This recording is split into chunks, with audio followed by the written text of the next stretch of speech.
All right, welcome back to the channel, ladies and gentlemen. Now, you guys know that I love Hall and Oates, man. Y'all know that.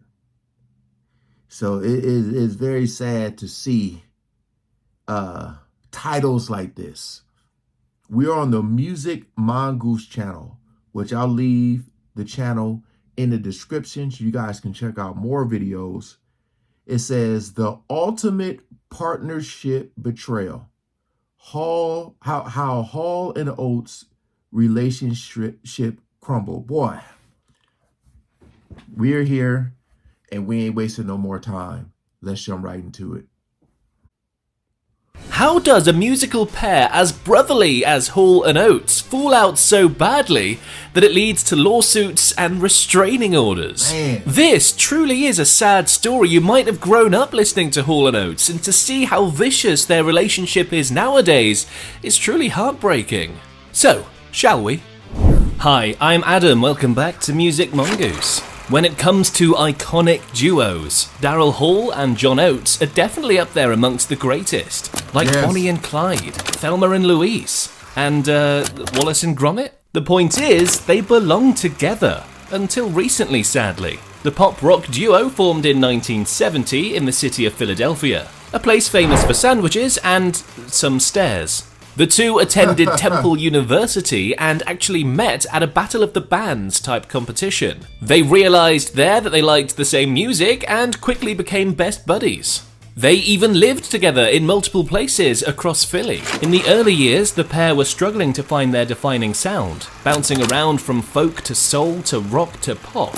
It wasn't really until 1975 that the pair found their first notable success with their self-titled album. The first release on RCA Records after years at Atlantic Records. On that album was the song Sarah Smile. This would become their first top 10 hit in the US. Following on from the success of Sarah Smile, they released the album Bigger Than Both of Us later that year. The album's second single, Rich Girl, was a huge hit, and from there the band was set on the path of success. In fact, to this day, they are still the most successful musical duo of all time. 29 singles reached the top 40, with 6 of them reaching number 1 in the US. They've been inducted into the Songwriters Hall of Fame, the Rock and Roll Hall of Fame, and even have a star on the Hollywood Walk of Fame. That's a lot of fame. While the pair haven't released an album together since 2006, Home for Christmas, the pair still regularly performed and toured together while working on solo projects. The pair went on tour in 2019, their first tour of Latin America, visiting Argentina, Chile, and Brazil. Based on all of this, one would imagine that they were still best buddies, still very much able to work together and play music together. However, this buddy-like image would soon come crashing down. Perhaps the first hint of the relationship breaking down came in January 2020. Hall said that he was working on songs for the pair's next album, which would have been the first since 2006. However, a year later, after the pandemic had kicked in, he seemed a lot less sure about this new album. In a 2021 interview, he said things have changed. And obviously, to this day, no album has been released. Now, it's easy to think that this was because of the pandemic, but if you dig a little deeper and start to understand how their relationship was falling apart in the background, you might rethink that. In November 2023, Hall filed a lawsuit and a restraining order against Oates and his trust. The details of this lawsuit were initially confidential, but more details have since come to light. It turns out the crux of this lawsuit was that Oates wanted to sell his share of the Hall & Oates publishing rights. And Hall said, my name is on those songs as well, and you're not doing anything without my consent. Oates was planning to sell his share to a company called Primary Wave Music. This company are becoming well known for purchasing the catalogue of artists, including that of Prince, Stevie Nicks, and Burt Bacharach. In his accusations, Hall calls Oates' intentions a completely clandestine and bad faith move, and that Oates and his trust had surreptitiously sought to sell half of the WOE assets without obtaining my written approval. WOE stands for Hall Oates Enterprises, by the way, it's their joint venture. Hall went on to say he had become deeply troubled by the deterioration of my relationship with and trust in John Oates. And the final cherry on this accusatory cake, he described it as the ultimate partnership betrayal. I mean, those are some incredibly strong words, aren't they? Considering how close of a partnership they've had for 50 years. What's more, Hall claims that Oates timed this whole situation to cause as much difficulty for him as possible, because Hall was about to head out on tour before all of this exploded. So in his words, this created tremendous upheaval, harm, and difficulty in my life. In his response, Oates said this: "Over the years, Daryl has consistently and publicly been adamant about being perceived as an individual rather than as part of a duo or group. Thus, he has insisted on our being known as Daryl Hall and John Oates, rather than the more commonly known Hall and Oates. On this point, I agree. I now must act with truthfulness and make decisions that are right for myself, my family, and my artistic future."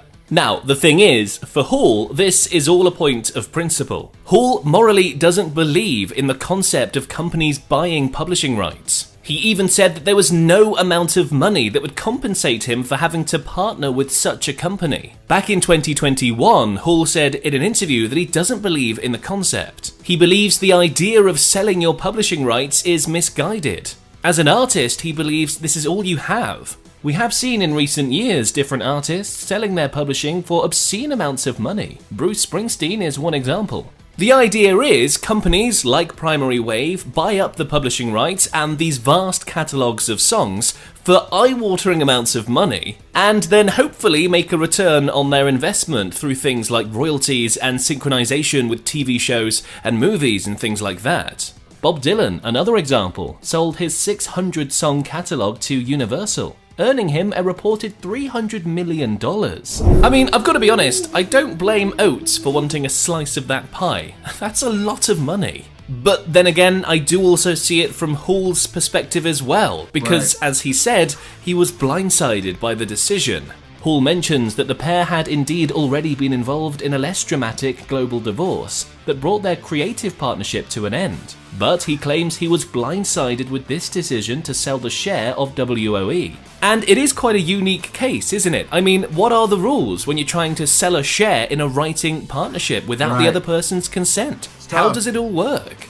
Well, to maybe answer that, let's look at Bella Figura Music, a relatively new company hopping on the trend of snapping up publishing rights. Alexi Corey Smith is the founder and CEO. And Alexi thinks that in these cases, when rights are split between multiple people, it is absolutely crucial to have good relationships with all the writers and all the people who hold those rights. Bella Figura Music owns the Guy Chambers catalogue, for example. Guy Chambers co-wrote Robbie Williams' biggest hits, and she says in this case, "We have to work very closely with Williams' management, because all assets have approval, and sometimes there are discussions around requests. You want them approving things and you want them to collaborate with you, not work against you." So, Oates may well be able to sell his share of the publishing rights, but when it comes to Primary Wave actually wanting to use a song for a commercial or a TV show, they're gonna need the approval from Hall as well, which, to be honest, looks a bit unlikely, doesn't it? So I'd be surprised if Primary Wave even wanted to go ahead with the deal at this point. As a business decision, it doesn't make much sense, does it? Especially after the opposition shown by Hall. Yes, they could buy Oates' share of the publishing rights, but when it comes to actually making any money off the songs, well, that's another issue entirely. As it stands, the courts have temporarily blocked the sale to Primary Wave, and the case will have to go into arbitration before any sale can take place. So I'd cancel the super yacht if I were you, John. I'd love to know your thoughts on this one. Is it an ultimate betrayal, as Hall says, or is it just some good business thinking? And this whole story reminds me of another story about publishing rights and betrayal. And it's all about when Michael Jackson betrayed Paul McCartney and bought up the entire Beatles catalogue. You can click here to watch that video next. Again, man, I gotta go with Daryl on this, just because, like, you're trying to sell something that has his name on it and trying to do it without his approval. And why would he, if he doesn't want it to be sold, why would he approve of that? It's kind of crazy, right? I gotta go with him on that. that like, yeah. I'm just trying to think, and I'm like, yeah, man, that makes no sense for Daryl to agree with that.